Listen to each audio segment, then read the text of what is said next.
everyone and welcome back to my channel. Today I'm going to be covering a recent true crime case that happened in the UK this month. This case really hit home. It's one of those cases that you just can't wrap your head around. How could this happen? How? I find it a really harrowing case and it shouldn't have happened. Yeah, it's just absolutely terrible, so let's get into it. So today's case is about Sarah Everard. Sarah was a 33-year-old woman who disappeared on the 3rd of March 2021 after leaving a friend's house to embark on her 50-minute journey home. Sarah was living in Brixton Hill in London and she was last seen in Clapham, South London, and that's where her friend lived. Sarah was a marketing executive who was born in Surrey in 1987. She was raised in York and attended Fulford School. She then went on to study Human Geography at St Cuthbert's Society in Durham University from 2005 to 2008. Sarah's family described her as bright and beautiful, kind, thoughtful, caring and dependable. They said that she always put others first before herself and that she had an amazing sense of humour. On the night of the 3rd of March 2021, the night of her disappearance, after leaving her friend's home, Sarah spoke on the phone with her boyfriend for 15 minutes. And in that 15 minutes they had arranged to meet up the following day. So she left her friend's home at 9 p.m. and at around 9:28 p.m. a Ring doorbell caught footage of Sarah walking past on Ponders Road, and then 4 minutes later at 9:32 p.m. Sarah was seen on a police officer's dash cam walking down the road. She was also seen at the exact same time by a bus dash cam. They were obviously passing simultaneously, the car and the police officer, and they both caught her at the exact same time on their dash cams. And this was at 9:32 p.m. so that was the last sighting of Sarah. So the next day, when Sarah didn't meet up with her boyfriend and she hadn't contacted him and he wasn't able to get through to her, Sarah's boyfriend grew increasingly worried and he contacted the police. On the 9th of March, 6 days after Sarah's disappearance and 5 days after Sarah's boyfriend had contacted the police, a metropolitan police officer was arrested at his home in Deal on suspicion of kidnapping Sarah. It was also reported at the time that a female had been arrested as well in suspicion of aiding an offender. But sadly, on the 10th of March 2021, whilst police were searching at Kent Woodland, a body was discovered and the human remains were in a large builder's bag. It was reported that after the remains were found, that the police also searched a garage that was linked to the suspect arrested on the 9th, and the garage was located at the top of White Cliffs overlooking Dover Harbour. Now, Sarah's body wasn't identified until the 12th of March. And they identified Sarah's body through dental records. So I would just dread to think what condition Sarah's body was in, that they had to identify her by her dental records.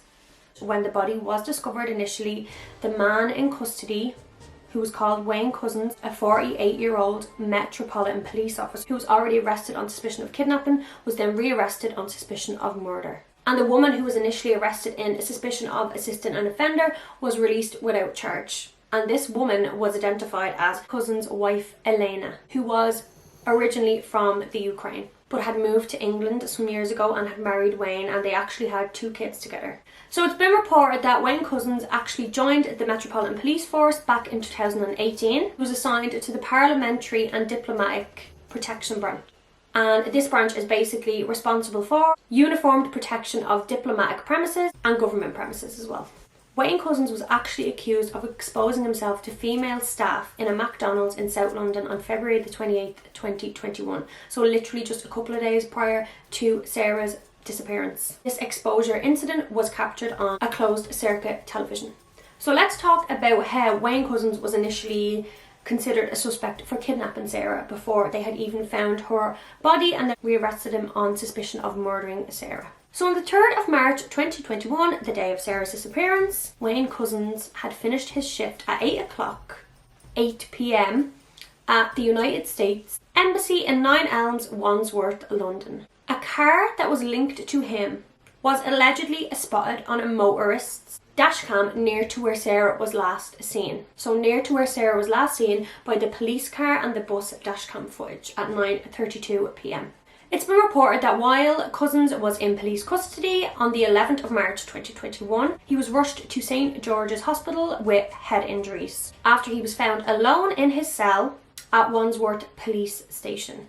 He He then appeared in court on the 13th of March and he had a visible head injury, like a visible red wound, so who knows what happened there, but this case is still ongoing. But he had a court hearing yesterday, which was the 16th of March 2021, and in that court hearing they said that the trial is set to take place in October 2021. So I will be keeping everybody updated on this channel. I'll do a follow-up video. I'll keep everybody updated on TikTok with the case and any further information that is released to the public. Obviously they haven't released Sarah's cause of death or anything like that to the public yet, so I'm sure that will all come to light during the trial or closer to the trial in October, but I will keep everybody updated on my social media platforms, so be sure to follow me on those. I will link them in the description box. I want to talk about a very eerily similar case to Sarah Everard's that happened in September 2020, just a few months prior to Sarah's murder. And this was the case of 21-year-old Blessing Olusegun.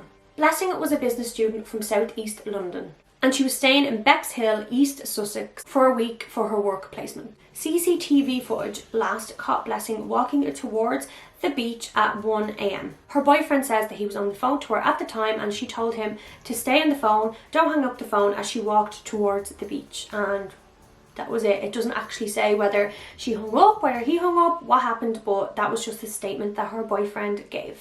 Blessing's body was then found the next morning on the beach at 6:20 AM by a passerby. Now, the results of Blessing's autopsy came back that she had drowned. The official police report from the Sussex police ruled her death as an unexplained death.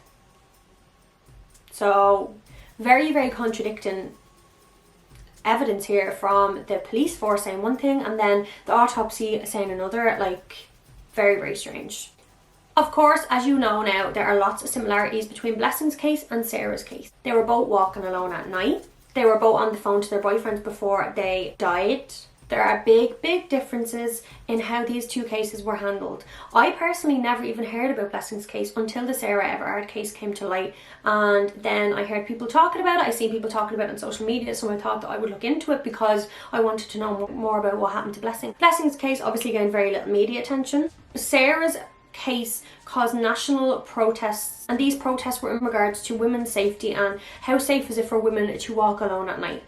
Blessing's mother is fighting for her daughter and fighting for justice because she truly believes that these official reports about Blessing's death are not accurate, and she believes that something deeper happened and she just wants to know the truth. So there is actually a petition that her mother created, and I'm going to leave it linked below in the description box if you want to go on and sign it. It's for the investigation to be reopened and for more to be done about Blessing's case. Both of these cases are absolutely so heartbreaking. Both young girls with their whole lives ahead of them that literally were just walking home. Sarah Everard actually said to her friend that she would take the longer route home because it was more well lit, because it was nighttime, and she thought that that route would be safer.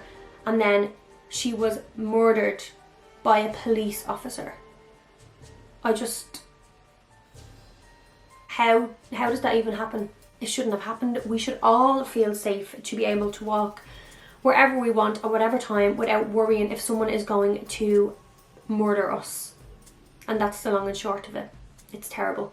Also, Blessing's case does seem so eerie to me, and I hope that the case gets the proper investigation that it deserves and that Blessing's family and friends and boyfriend get the answers that they deserve in justice for her.